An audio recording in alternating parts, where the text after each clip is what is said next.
age and residence is considered sufficient. This gap has attracted criticism, especially now as Election Commission under শুভ দর্শক মণ্ডলী এবং বন্ধুরা, সবাইকে অনেক অনেক ধন্যবাদ। আপনারা আপনাদের মূল্যবান সময় খরচ করে আমার এই ভিডিওগুলো দেখেন এবং আমাকে যথেষ্ট অনুপ্রাণিত করেন আপনারা। তো যাই হোক, আমিও বিভিন্ন সময় চেষ্টা করি বিভিন্ন রকম কারেন্ট অ্যাফেয়ার্সের উপরে, বিভিন্ন বিষয়ের উপর ভিডিও করতে। তো আজকে এরকমই একটি বিষয় নিয়ে আমরা ভিডিও করতে চলেছি, যে ভিডিওটি আমাদের ব্যক্তিগত এবং দেশের জাতীয় সুরক্ষার জন্য অত্যন্ত প্রয়োজনীয়। আপনারা নিশ্চয়ই সবাই বুঝতে পেরেছেন, বর্তমানে ভারতবর্ষে রাজনৈতিক এবং অ্যাডমিনিস্ট্রেটিভ দিক দিয়ে আলোচনার তুঙ্গে থাকা যে বিষয়টি, অর্থাৎ SIR, অর্থাৎ খুব স্বাভাবিকভাবে বলতে গেলে আমাদের ভারতের যে জাতীয় নির্বাচন কমিশন, ওনারা আপাতত বিহারে একটি নিবিড় তথ্য পরীক্ষা এবং সমীক্ষা চালাচ্ছে। ঠিক পরীক্ষা সমীক্ষা বলার থেকেও বলা ভালো, প্রত্যেকটি মানুষের যে ডকুমেন্টেশন, সেটাকে খুব গভীরভাবে ইন্টেন্সিভলি তারা চেক করছেন, যার সাথে আমাদের দেশের জাতীয় সুরক্ষা, ভারতের গণতন্ত্র এসব সরাসরি সংযুক্ত। Yes, the opposition parties will hold a march from the Gandhi statue to the Makar Dwar on the issue of the special intensive revision that is ongoing in Bihar.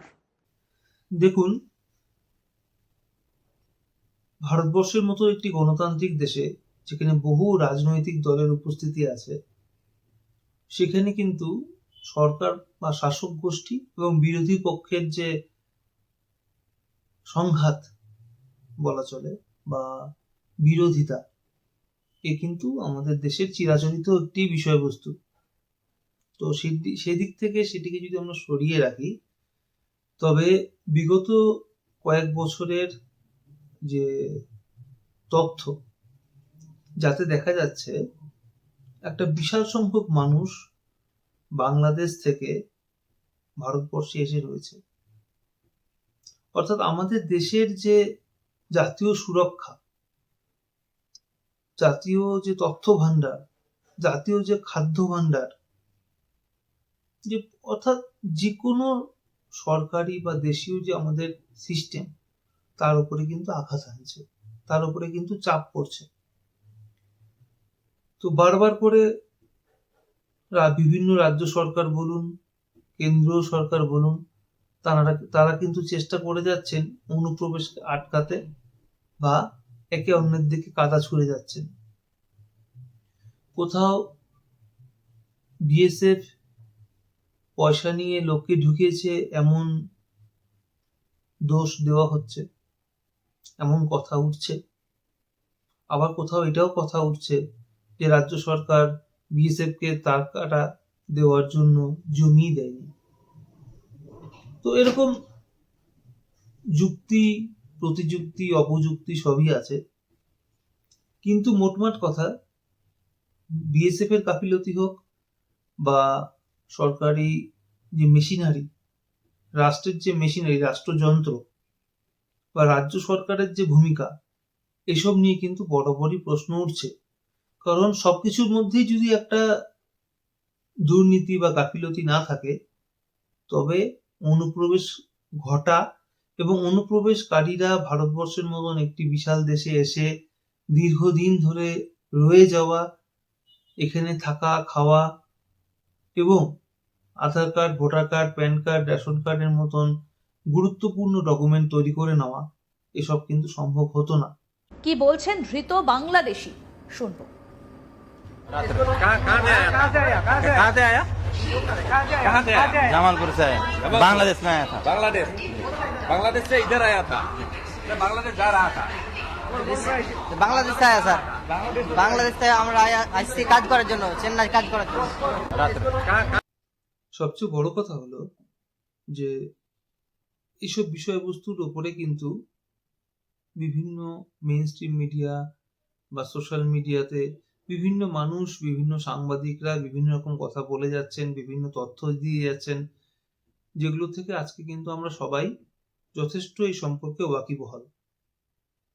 কিন্তু সবকিছুর পরেও আমরা কিন্তু দেখতে পাচ্ছি যে নির্বাচন কমিশন এই যে পদ্ধতিগুলো অবলম্বন করেছে তার জন্য 11খানা ডকুমেন্টসের কথা তারা বলেছেন। অর্থাৎ 11 রকমের তথ্য বা ডকুমেন্ট যদি দেওয়া যায় তবে বা সেগুলো যদি দেখানো যায় তবেই কিন্তু আপনার নাগরিকত্ব বা ভোটাধিকার বা ভোটার লিস্ট নাম থাকার ব্যাপারটি থাকবে, এমনটাই বলছে বিরোধী পক্ষরা। কিন্তু সঠিকভাবে দেখতে গেলে এই ব্যাপারটা নিয়ে সুপ্রিম কোর্টে মামলাও হয় এবং সুপ্রিম কোর্ট থেকে পরিষ্কার রায় দিয়ে দেওয়া হয় যে ভোটার কার্ড, আধার কার্ড, প্যান কার্ডের মতো গুরুত্বপূর্ণ ডকুমেন্টগুলোকে নির্বাচন কমিশনকে গ্রহণ করতে হবে। যে 11টি তারা তথ্য বা ডকুমেন্টসের কথা বলেছেন সেখানে এগুলোকে রাখতেই হবে এবং এগুলোকে গ্রহণ করতে হবে। তো এই ব্যাপারটা নিয়ে বিভিন্নভাবে বিভিন্ন পর্যায়ে আলোচনা যতটাই হোক না কেন, আমরা দেখতে পাচ্ছি বারে বারে এগুলো নিয়ে বিভিন্ন রাজ্য সরকার বা বিরোধী পক্ষের রাজনৈতিক দলগুলি নানান রকম কথা বলে যাচ্ছে এবং স্বভাবতই কেন্দ্রীয় সরকার দিকে কিন্তু আঙুল উঠছে বা উঠাচ্ছে তারা। কারা কাগজ দেখাবেন না, এটা 3 নম্বর প্রশ্ন। এই প্রশ্নের উত্তর আপনার কাছেও হয়তো অনেকে চেয়েছে। মমতা বন্দ্যোপাধ্যায় বলবেন না, আসল সত্যটা হচ্ছে হ্যাঁ 11খানা ডকুমেন্ট দেখানো যাবে।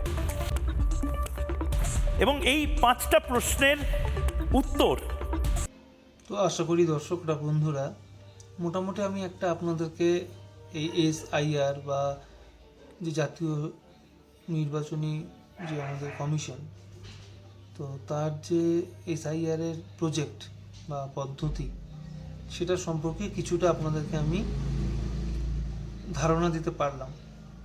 তো যাই হোক, আমরা যত আগে যাব তত বুঝতে পারবো, যত সময় আসবে সময় যাবে ততটা আমরা বুঝে উঠতে পারবো যে কতটা এর প্রভাব সাধারণ মানুষের উপরে পড়ছে বা কিভাবে কি হচ্ছে বা করার পরে আদৌ তার কোনো সামাজিক প্রতিক্রিয়া হচ্ছে কি না বা সত্যি সত্যি যেই উদ্দেশ্য নিয়ে এটা করা সেটা সফল হচ্ছে কি না, আমরা অনুপ্রবেশকারীদেরকে আইডেন্টিফাই করতে পারছি কি না, এইসব জিনিসগুলো কিন্তু আস্তে আস্তে উঠে আসবে।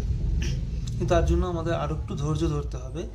বিহারের ফলাফলটা বিহারের ভোটের ফলাফল নয়, বিহারে এই যে SIR তার যে ফলাফল সেটার দিকে আমাদের চোখ রাখতে হবে। এবং আগস্টের 2 তারিখ থেকে আমাদের রাজ্যে অর্থাৎ পশ্চিমবঙ্গ এই SIR কার্যকারিতা শুরু হওয়ার কথা।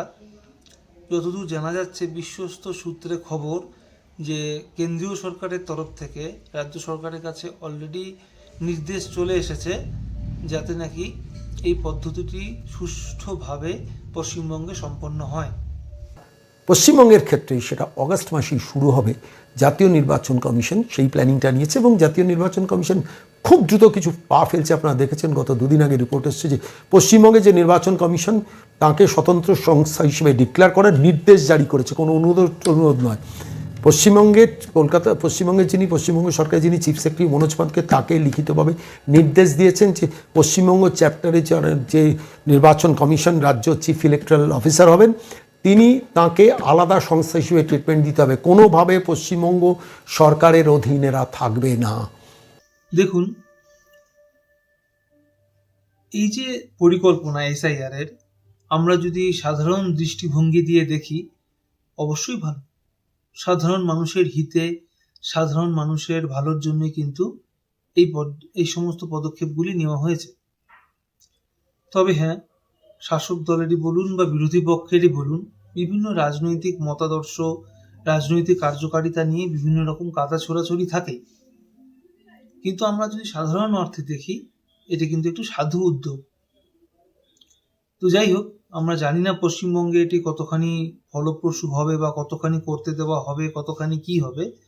তবে যেহেতু কেন্দ্রীয় সরকারের পক্ষ থেকে আদেশ এসেছে, নির্দেশ এসেছে, আশা করি পশ্চিমবঙ্গ এটি সুষ্ঠুভাবে করা সম্ভব হবেই। তবে এখন আমাদের ভীষণভাবে দরকার এই পদ্ধতিগুলির উপরে চোখ রাখা, বিভিন্ন সরকারি সূত্রে কি খবর আসছে সেগুলো পর্যবেক্ষণ করা বা বিভিন্ন মেইন স্ট্রিম মিডিয়া বা সোশ্যাল মিডিয়াতে যে সমস্ত খবরগুলি আসছে সেগুলোর দিকে নজর রাখাটা কিন্তু আমাদের খুবই উচিত। কারণ সারা ভারতবর্ষেই কিন্তু ধীরে ধীরে এই এসআইআর এর প্রয়োগ হবেই। তবে এখানে আমার ব্যক্তিগত একটি মতামত ঠিক বলবো না, কিন্তু চিন্তার উদ্রেক আমার মস্তিষ্কে যেন হচ্ছে যে দেখুন, একটা সময় সিএএ, সিএবি বা এনআরসি নিয়ে অনেক অনেক অনেক বিরোধিতা হয়েছিল সারা দেশে এবং পশ্চিমবঙ্গে। কিন্তু আসামে কিন্তু শাসক দল বিজেপি থাকায় সেখানে কিন্তু এনআরসি করা হয়েছে। পশ্চিমবঙ্গেও কিন্তু বিভিন্ন সূত্র অনুযায়ী যা খবর, কেন্দ্র সরকারের শাসক দলের পাখির চোখ।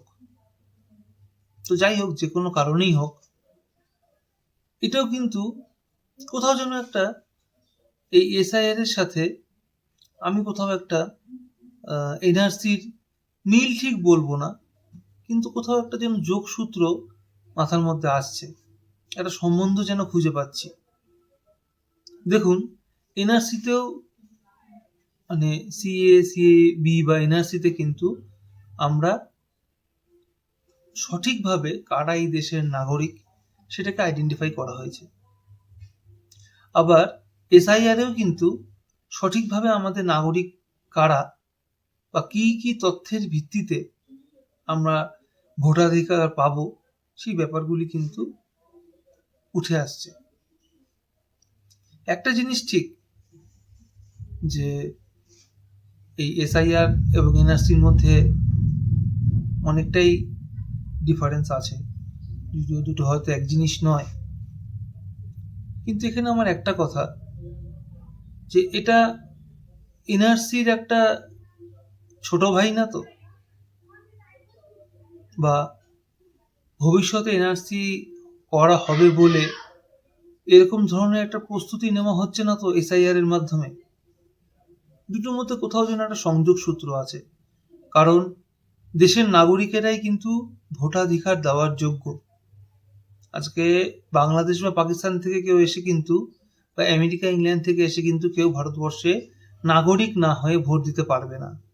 অর্থাৎ যারা নাগরিক, যারা সিটিজেন, তারাই কিন্তু ভোট দেওয়ার অধিকারী, ভোটাধিকার তাদেরই আছে।